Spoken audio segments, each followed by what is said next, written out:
अनुच्छेद 370,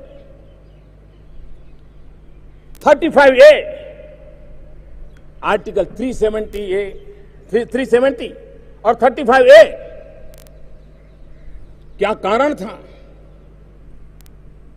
इस सरकार की पहचान है, हम समस्याओं के टालते भी नहीं हैं, हम समस्याओं को टालते भी नहीं हैं और न ही हम समस्याओं को पालते हैं।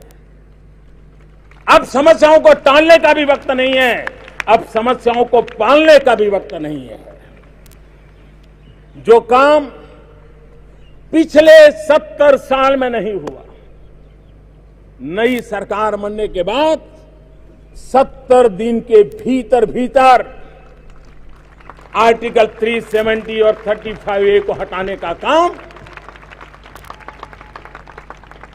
भारत की दोनों सदनों ने, राज्यसभा और लोकसभा ने 2/3 बहुमत से पारित कर दिया।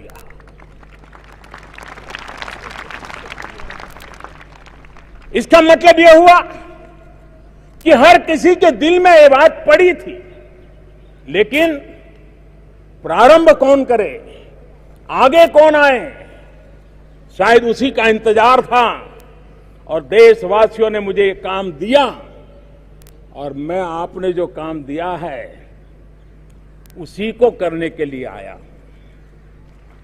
मेरा अपना कुछ नहीं है।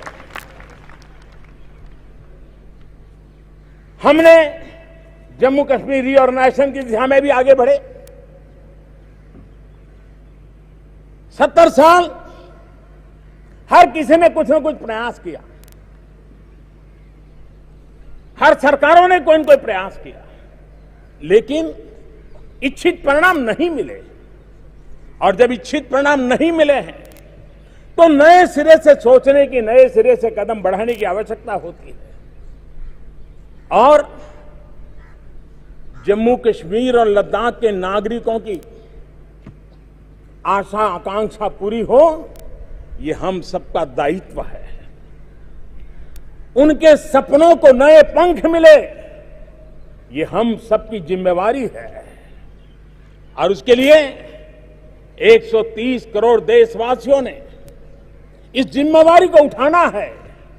और इस जिम्मेवारी को पूरा करने के लिए जो भी रुकावटें सामने आई हैं, उनको दूर करने का हमने प्रयास किया है। पिछले 70 साल में इन व्यवस्थाओं ने अलगाववाद को बल दिया है, आतंकवाद को जन्म दिया है, परिवारवाद को पोषा है और एक प्रकार से भ्रष्टाचार और भेदभाव की नींव को मजबूती देने का ही काम किया है। और इसलिए वहां की महिलाओं को अधिकार मिले, वहां के मेरे दलित भाइयों बहनों, देश के दलितों को जो अधिकार मिलता था वहां नहीं मिलता था।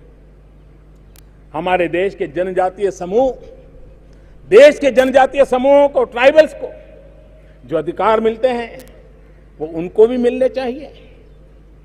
वहां के हमारे कई ऐसे समाज व्यवस्था के लोग, चाहे वे गुजर हो, बकरवाल हो, गद्दी हो, सिप्पी हो, बाल्टी हो, ऐसे अनेक जनजातियां, उनको राजनीतिक अधिकार भी मिलने चाहिए।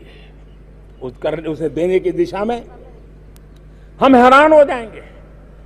वहां के हमारे सफाई कर्मचारी भाइयों बहनों के साथ कानूनी रोक लगा दी गई थी, उनके सपनों को कुचल दिया गया था। आज हमने उनको ये आजादी देने का काम किया है।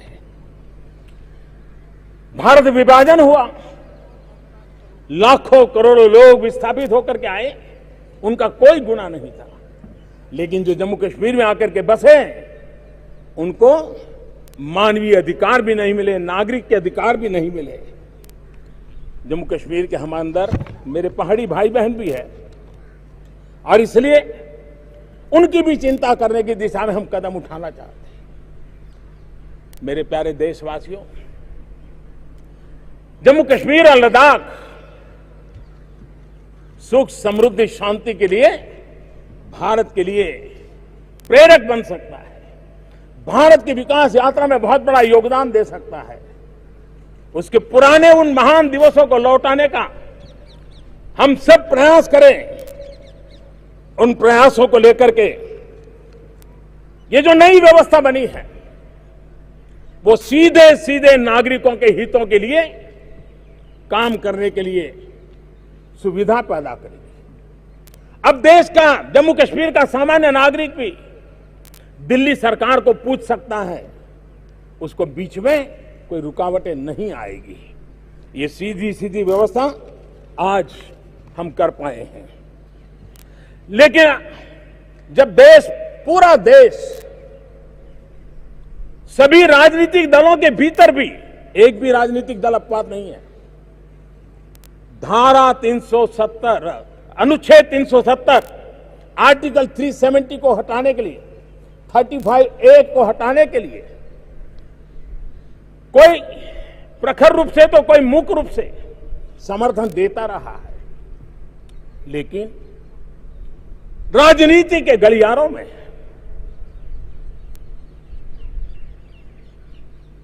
चुनाव के तराजू से तोलने वाले कुछ लोग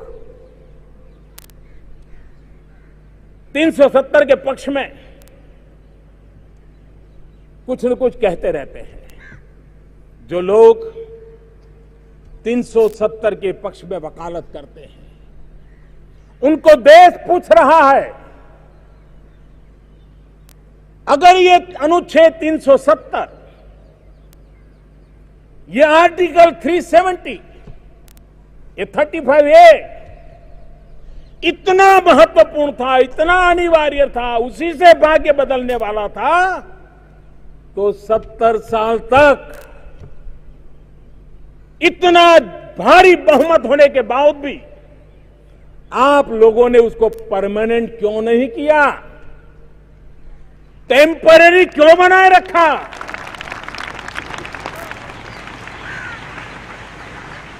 अगर इतना कन्विक्शन था तो आगे आते, परमानेंट कर देते। लेकिन इसका मतलब यह है, आप भी जानते थे ये जो हुआ है वो सही नहीं हुआ है, लेकिन सुधार करने की आप में हिम्मत नहीं थी, इरादा नहीं था। राजनीतिक भविष्य पर सवाल या निशान लगते थे। मेरे लिए देश का भविष्य ही सब कुछ है, राजनीतिक भविष्य कुछ नहीं होता है।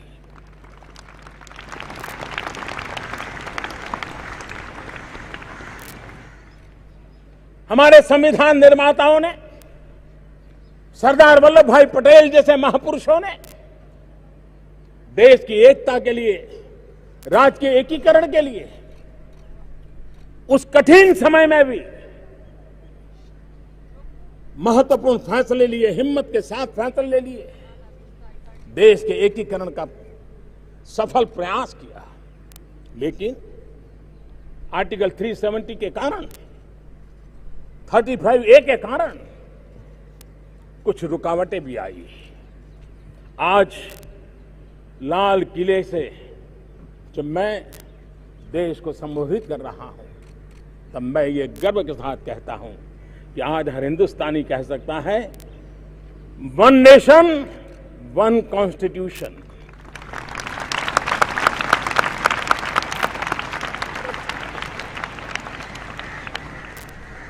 और हम सरदार साहब का एक भारत श्रेष्ठ भारत, इसी सपने को चरितार्थ करने में लगे हुए हैं।